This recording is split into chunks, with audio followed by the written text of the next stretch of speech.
अन्डा clean वाटरमा उत्रिँदैन salt वाटरमा उत्रिन्छ किन नुन हालेपछि अन्डा भित्रको चल्लालाई असर गर्छ अनि त्यस पछाडि चल्ला छटपटाउँछ पटाउँदाखेरि चाहिँ पौडिँदै पौडिँदै पौडिँदै पौडिँदै अन्डा माथि आउँछ होला सर फुक्क गदा यस्तो तालले तँ साइन्स पढ्छस् अन्डामा नुन हाल्नु त्यति उचित होइन सर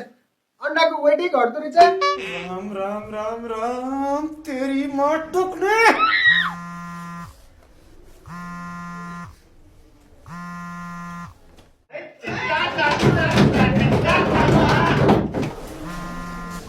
हेलो अन्डा चाहिँ फेरि लोकलकै ल्याउने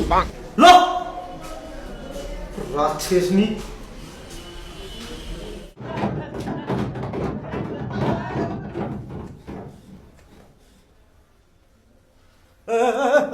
लमन हामी कहाँ थियौँ हामी तपाईँको अन्डामा अड्के थियौँ सर लोकल र बोइलर अन्डामा के फरक छ तेरी अप थ्रस्ट भनेको चाहिँ